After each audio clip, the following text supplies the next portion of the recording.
Whenever we talk about Geylang, we will associate it with its red light district. However, many do not know of its rich culture and how it has shaped Singapore as a multiracial society where racial harmony is greatly emphasized. Geylang's development is largely dependent on the world's history. The expansion of the Japanese and British empires have greatly changed the demographics of Geylang and the activities of the people who lived here into the Geylang it is today. Just take a walk down Geylang and you will see many insights into the vast history of Geylang. During the British rule, due to commercialism, the environment of Geylang Serai changed as the farmers staying there shifted to cultivate other cash crops for export such as rubber and coconuts.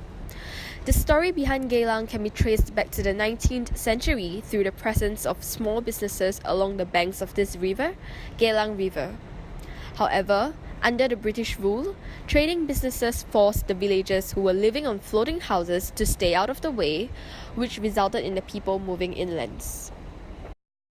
During World War II, due to the shortage of food, the cash crops in Geylang Serai were replaced with tapioca. After World War II, Geylang Serai's population increased and the uninhabited areas were gradually occupied.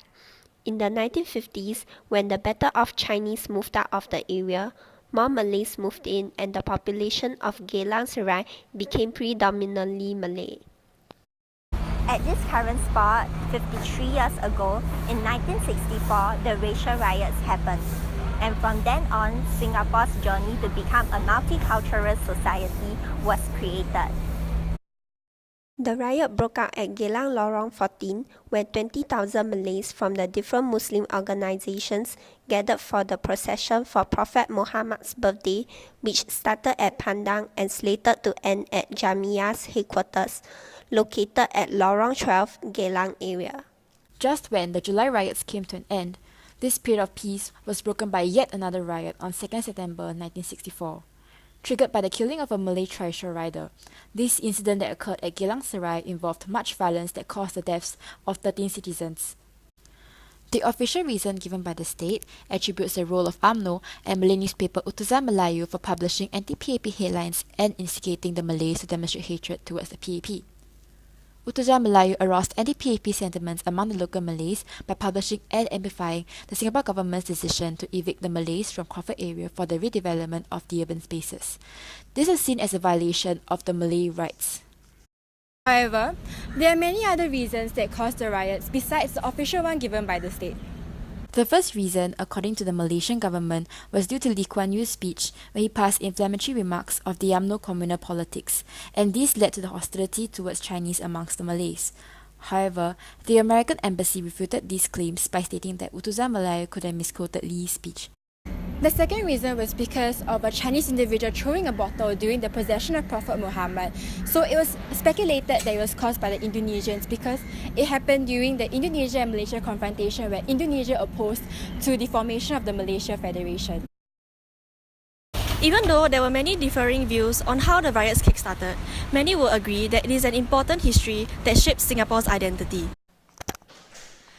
This led to the government inputting this history into Singapore study materials to remind youth of the importance of racial harmony. However, contrary to the eyewitnesses of the event, this was an exaggerated version by the government in order to justify their political aim of pinning the blame on UMNO, their greatest political rival at that point in time. Geylang, specifically Geylang Serai, has undergone many changes over the centuries. But what doesn't change is the spirits of the Malay community, but it still preserves the ethnicity and religious character of the olden and modern Malay. However, the representation of Geylang has changed as Singapore became more developed from the idea of the racial harmony to what we commonly now associate to as the red light district of Singapore.